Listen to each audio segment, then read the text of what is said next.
點解戴手鏈有啲人戴得又好好，你戴嘅效果又唔係咁理想呢？當你每戴下任何嘅手串嘅時間咧，日子一耐嘅時間咧，因為佢會吸收好多能量嘅嘢噶。咁當然好嘅能量會吸收到啦，唔好嘅能量都會吸收到嘅。咁有啲人咧，你會知道佢點解戴嘅時間咧，戴得特別靚啊，靈有光彩啊咁樣，因為佢會化磁，將嗰啲唔好嘅能量去消除咗嘅。一個最簡單教下大家嘅就係用海鹽啦包咗佢，咁然後隔咗一夜先再沖洗嘅。但係呢個方法咧，我冇點樣去叫人哋特登要去做，因為有一個問題就話，當海鹽揦得佢嘅時間，好容易傷咗佢入邊嘅筋啊，譬如啲線啊或者繩啊咁樣，好容易咧就會切斷嘅。好多人都問阿師傅，我應該要點樣做咧咁，所以我哋就先設計呢一個葫蘆嘅嚇。咁呢個葫蘆咧最主要設計咧，第一當然係非常之好睇啦，係嘛？點解要紫色咧嚇？紫色係好正能量、好正氣嘅，所以咧以前咧我哋有一啲攝影嘅手機啊，咁啊當一個氣場機係影一個人嘅時候，會發現呢個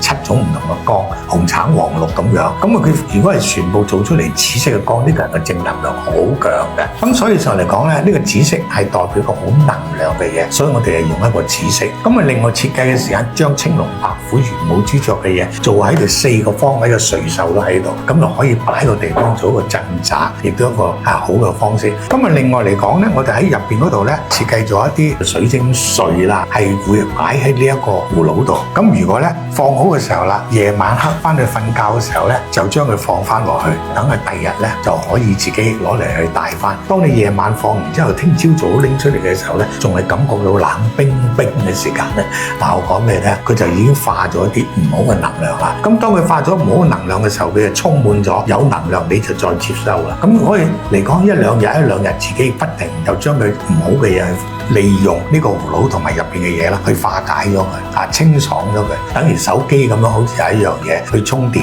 咁啊，但係都要俾大家知道啊，點解原意上我要做呢一樣嘢咧？咁樣咁唔係話你講嘅就係，哎呀師傅係咪一定要你嗰個唔係？嗱我講咩咧？咁啊，但係咧個原理就係咁樣，因為點解咧？你買一個紫晶筒啊，或者任何一樣嘢咧，講第一當然上嚟講咧，經濟嘅力都好強嘅，即係錢都要用得多啦咁。咁啊有時一方便放落去咧，就有一個問題喺度咧，你放咗喺度，佢仲係好多周圍嘅環境係清空嘅。但係放喺呢度嘅時間咧，係當你入咗去入嚟咧，就困住咗喺入邊啦，佢就一路吸收啦，咁就唔會話好似放喺度個地方，即係等於而家呢個地方如果係淨咁放咧，雖然佢有消磁呢個作用喺度，但係佢一路都會吸收到外邊嘅嘢。所以做嘅時間咧，我係特別同大家去諗咧，就方便一啲，唔係好明白又方便一啲，有時幾懶下噶啦，冇心機整好多嘢。咁我教呢個方法咁樣做，咁咪放好之後，你咪可以瞓覺咯。聽日拎翻出嚟啦，係嘛？咁所以呢個就初期做嘅初心就係，因為我唔係去賣嘢，